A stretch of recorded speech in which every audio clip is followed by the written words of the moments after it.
Bienvenidos, queridos amigos. Hoy tenemos una historia que nos llevará a explorar las profundidades del comportamiento humano. El caso de hoy está lleno de giros inesperados y nos dejará con mucho que pensar. Acompáñenme a desvelar los secretos detrás de este impactante suceso. La historia de Edmund Kemper comienza en un contexto social singular.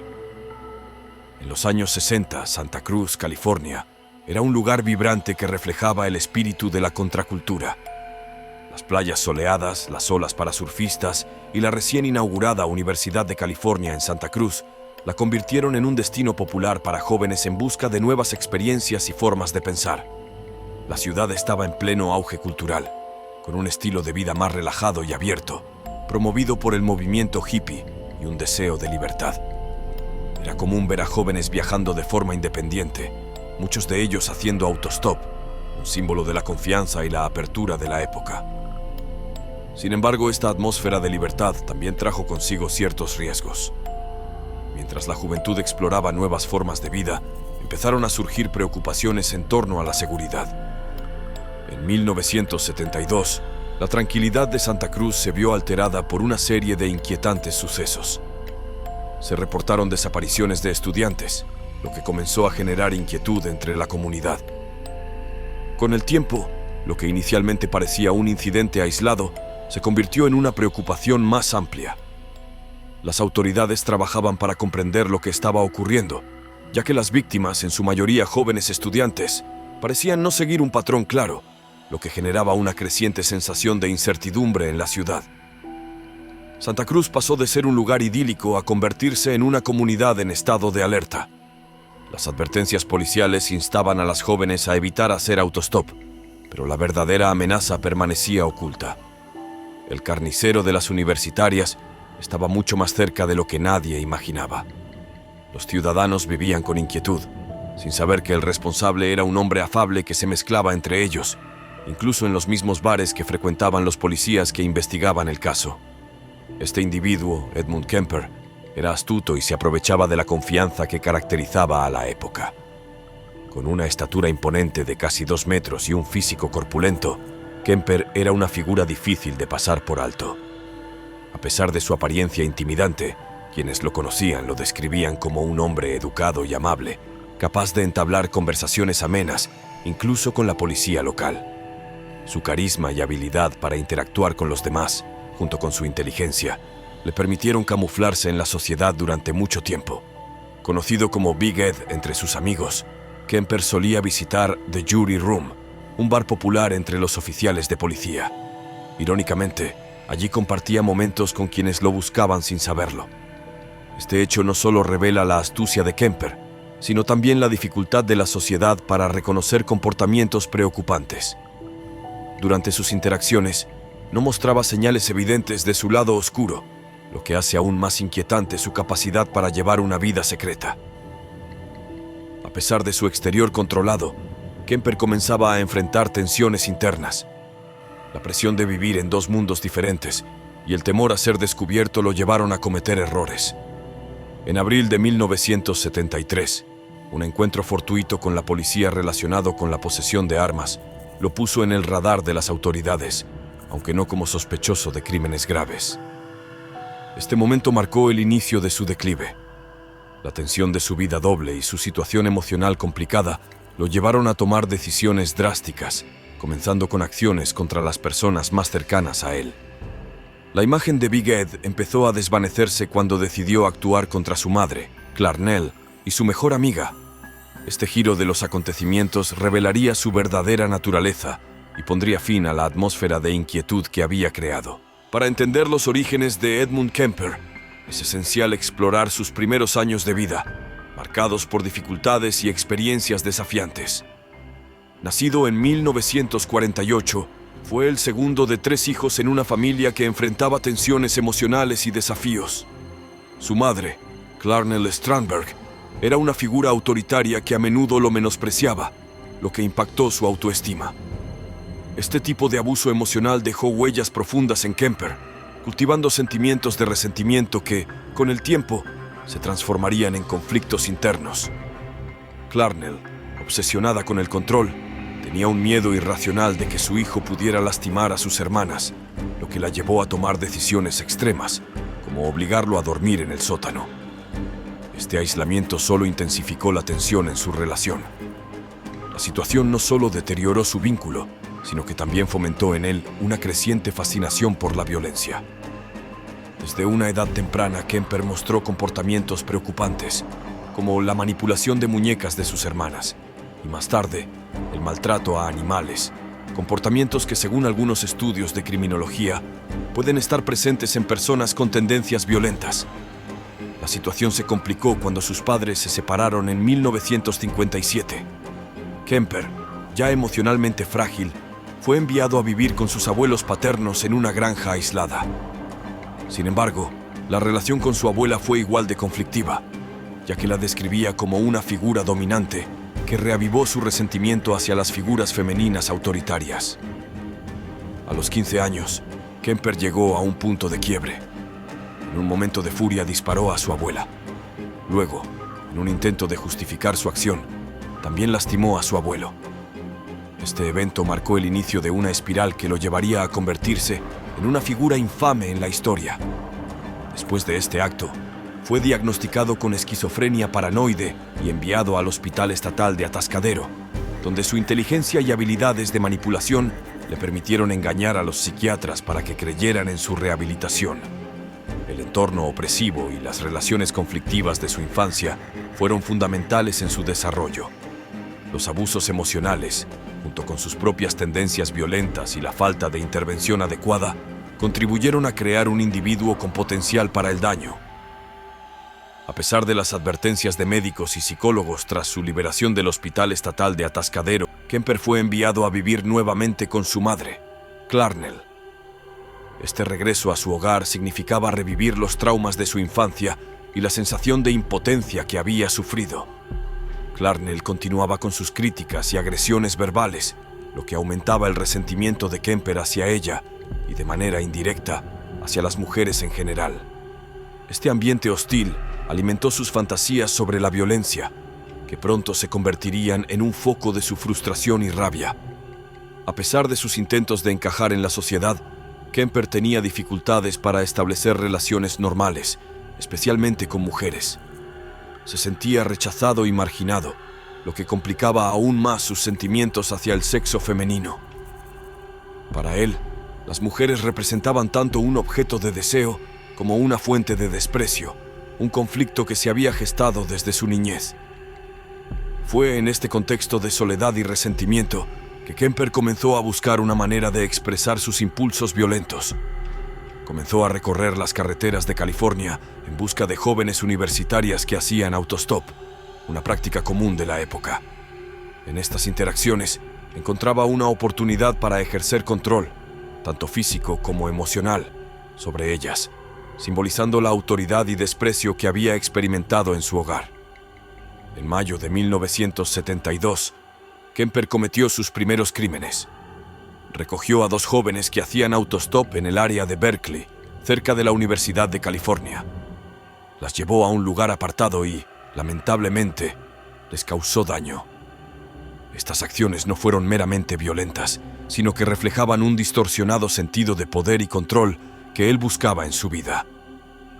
El acto de dominar a sus víctimas, tanto en vida como en su ausencia, alimentaba su sentido de superioridad y venganza. Después de deshacerse de los restos, Kemper sintió una euforia que lo impulsó a seguir adelante. Había logrado llevar a cabo sus fantasías más oscuras sin ser descubierto, lo que aumentó su confianza. Comenzó a afinar sus métodos, perfeccionando la selección de sus víctimas y el proceso de captura. Con cada acto se volvía más meticuloso, adoptando la apariencia de un ciudadano común, un hombre inofensivo que ofrecía un simple viaje a jóvenes desprevenidas, mientras escondía sus verdaderas intenciones. La complejidad de Kemper no terminaba en sus acciones iniciales. Posteriormente, llevaba a sus víctimas a su casa, donde se involucraba en comportamientos inquietantes. Estos actos eran una manifestación de su necesidad de ejercer control y poder, despojando a las mujeres de su humanidad y viéndolas solo como objetos que satisfacían sus deseos. A pesar de su aparente normalidad y su capacidad para mezclarse en la sociedad, Kemper seguía una espiral de violencia que lo llevaría a cometer actos cada vez más perturbadores, acercándose lentamente a su víctima más cercana, su madre. El núcleo de la violencia de Kemper no se limitaba solo a sus crímenes contra desconocidas. También estaba arraigado en un profundo resentimiento hacia su madre, Clarnell. Desde su infancia, había crecido bajo el control emocional de una figura que lo menospreciaba constantemente.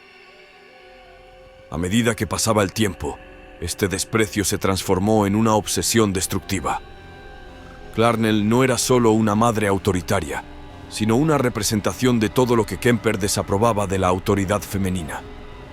Era crítica y dominante, muy diferente de lo que él deseaba en una relación. El resentimiento de Kemper hacia su madre se alimentaba con cada insulto que recibía. Aunque Clarnell nunca se dio cuenta del impacto de su comportamiento, su maltrato cultivó en él una necesidad de venganza. Para Kemper, infligir daño a mujeres se convertía en un acto simbólico de castigo hacia su madre por las humillaciones sufridas. En abril de 1973, después de una serie de crímenes que habían dejado una huella en el estado, Kemper sintió que era el momento de cerrar su capítulo. La tensión había alcanzado un punto crítico tras un encuentro con la policía que lo dejó ansioso y temeroso. Aunque las autoridades aún no lo vinculaban con los crímenes, Kemper sintió que su tiempo se estaba agotando y tomó la difícil decisión de actuar contra Clarnell. Esa noche, mientras su madre dormía, Kemper entró y la lastimó. Lo más sorprendente es que este acto no le proporcionó la paz que esperaba. La pérdida de su madre no lo liberó de sus demonios internos. Por el contrario, lo sumió en un estado de confusión y desesperación. A los pocos días, en un momento de paranoia, también tomó medidas contra la mejor amiga de Clarnell, temiendo que pudiera descubrir lo que había hecho Dot tras estos últimos eventos. Kemper, exhausto y emocionalmente agobiado, emprendió un viaje sin rumbo, recorriendo cientos de kilómetros. Sabía que su tiempo de libertad se estaba agotando. Durante este trayecto, el peso de sus acciones lo abrumó. Desde una cabina telefónica en Colorado, decidió llamar a la policía y confesó sus crímenes, poniendo fin a su período de terror. El juicio de Edmund Kemper, celebrado en octubre de 1973, se convirtió en uno de los más mediáticos y sorprendentes de la historia criminal de Estados Unidos. Los detalles de sus acciones impactaron al público, no solo por la gravedad de sus crímenes, sino también por su aparente normalidad y su habilidad para comunicarse sobre ellos. Kemper no mostró signos de arrepentimiento. Durante el juicio, ofreció descripciones detalladas de cómo capturaba y lastimaba a sus víctimas, relatando con frialdad los momentos más oscuros de sus actos. Un aspecto notable de su juicio fue la manera en que Kemper hablaba de sus crímenes. No parecía sentir vergüenza o remordimiento. En cambio, narraba cada detalle con precisión, como si describiera un proyecto técnico en lugar de la pérdida de vidas. Las grabaciones de sus confesiones, reproducidas en la corte, revivieron el dolor en las familias de las víctimas y generaron incredulidad en la sociedad. La pregunta persistía: ¿cómo podía alguien tan inteligente y aparentemente inofensivo albergar tales impulsos? A pesar de los intentos de la defensa por argumentar que Kemper enfrentaba problemas mentales graves y no podía ser considerado completamente responsable de sus acciones, el jurado no dudó en su culpabilidad. Sus confesiones, su cooperación con las autoridades y la naturaleza meticulosa de sus actos evidenciaban que estaba plenamente consciente de lo que hacía. El 8 de noviembre de 1973, Edmund Kemper fue declarado culpable de varios cargos graves. El veredicto resultó en una cadena perpetua sin posibilidad de libertad condicional, y Kemper fue enviado a una prisión de máxima seguridad. El impacto de su juicio fue significativo, no solo por la magnitud de los actos, sino también por la aparente normalidad del acusado. El caso de Kemper marcó un cambio importante en la percepción de los criminales en Estados Unidos, generando profundas preguntas sobre la naturaleza del mal y la dificultad para identificar a individuos peligrosos en la sociedad. La figura de Edmund Kemper ha sido objeto de numerosos debates entre criminólogos, psicólogos y expertos en comportamiento humano. Una de las preguntas centrales que se plantean es si sus actos extremos fueron consecuencia de su entorno o si había algo intrínseco en su naturaleza. Esta cuestión plantea un dilema persistente en criminología. Los delincuentes nacen o se hacen. Kemper creció en un ambiente marcado por el abuso emocional y el rechazo, especialmente por parte de su madre, Clarnell. Este entorno tóxico sin duda influyó en su desarrollo psicológico. Desde temprana edad, Kemper enfrentó constantes rechazos y humillaciones. Su madre no solo lo menospreciaba, sino que alimentaba en él una ira que eventualmente se transformaría en una obsesión destructiva. Clarnell lo hizo sentir indigno de afecto, dejando una herida psicológica profunda. El impacto de su infancia disfuncional se reflejó en su dificultad para establecer relaciones saludables con las mujeres. Desde su niñez, mostró signos de descontento hacia figuras femeninas autoritarias, comenzando con su madre y luego su abuela, a quien eliminó a los 15 años. En su mente, estas mujeres representaban el control y el desprecio que él aborrecía. Para Kemper, atacar a mujeres se convirtió en una forma simbólica de venganza, una manera de recuperar el poder frente a las figuras que lo habían dominado. Muchos psicólogos indican que su comportamiento problemático, desde el maltrato de animales hasta actos extremos contra mujeres, se alinea con el perfil de un individuo cuyo entorno familiar disfuncional fue crucial en el desarrollo de su conducta. Sin embargo, otros expertos sostienen que, aunque las circunstancias de su vida contribuyeron a su violencia, había algo más en su psique que no se puede explicar únicamente por el maltrato. Su frialdad y manipulación sugerían que no era solo una víctima de su entorno, sino que existía una predisposición hacia comportamientos más oscuros. Uno de los aspectos más inquietantes del caso de Kemper es la pregunta de si su trayectoria hacia la violencia podría haberse evitado. Después de su ataque a sus abuelos a los 15 años, fue internado en un hospital psiquiátrico, donde fue diagnosticado con un trastorno mental grave. Sin embargo, durante su estancia, logró manipular a los profesionales de salud mental, convenciendo a los médicos de que estaba rehabilitado. Esto plantea un dilema ético y profesional. ¿Qué falló en el sistema para que un joven con claras señales de violencia fuera liberado sin una supervisión adecuada?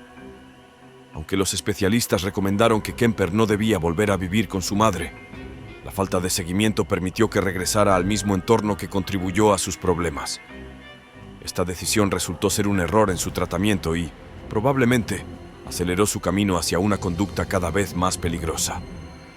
El caso de Edmund Kemper sigue siendo un claro ejemplo de cómo la interacción entre el trauma, el ambiente familiar y ciertos factores psicológicos puede llevar a conductas extremas. A pesar de los análisis sobre su psique, la discusión sobre la verdadera naturaleza de sus acciones aún deja más preguntas que respuestas. Desde su encarcelamiento, Kemper ha mantenido un comportamiento ejemplar. Su disposición para cooperar con las autoridades, junto con su inteligencia, lo ha convertido en un recluso notable, participando en estudios psicológicos.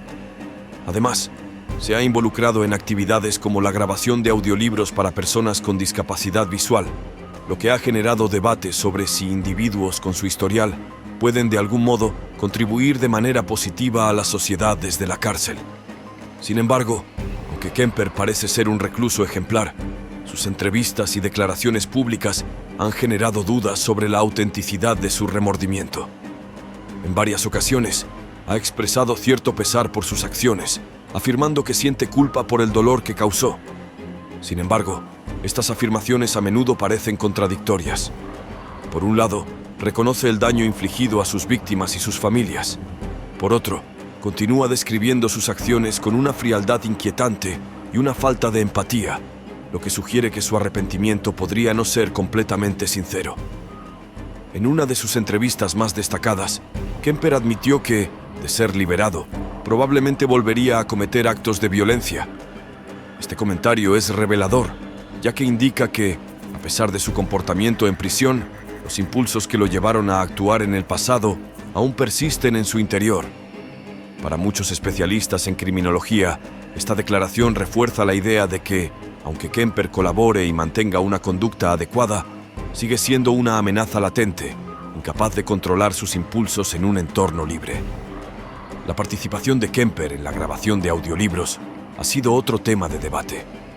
Por un lado, algunos argumentan que su disposición para ayudar a otros en prisión muestra que puede realizar contribuciones positivas a la comunidad. Sin embargo, Muchos otros consideran que, debido a la gravedad de sus acciones, cualquier intento de redención es inapropiado. ¿Puede un individuo con un pasado tan oscuro realmente alcanzar la redención? El caso de Kemper en prisión plantea importantes preguntas sobre el sistema penitenciario y la posibilidad de rehabilitación. Su comportamiento ejemplar y cooperación han permitido a psicólogos y criminólogos estudiar de cerca la mente de un delincuente, proporcionando información valiosa sobre los patrones de comportamiento y motivaciones de individuos como él. Sin embargo, la sociedad sigue siendo escéptica acerca de su capacidad para redimirse realmente. Edmund Kemper es uno de los casos más estudiados y comentados en la historia de la criminología, no solo por la gravedad de sus acciones, sino también por las complejidades psicológicas y sociales que lo rodean. Su combinación de inteligencia, carisma y brutalidad lo convierte en una figura única entre los delincuentes. Kemper no es simplemente un individuo que actúa por placer. Es alguien que, desde su infancia, ha estado atrapado en un ciclo de odio y violencia que lo llevó a comportamientos despiadados.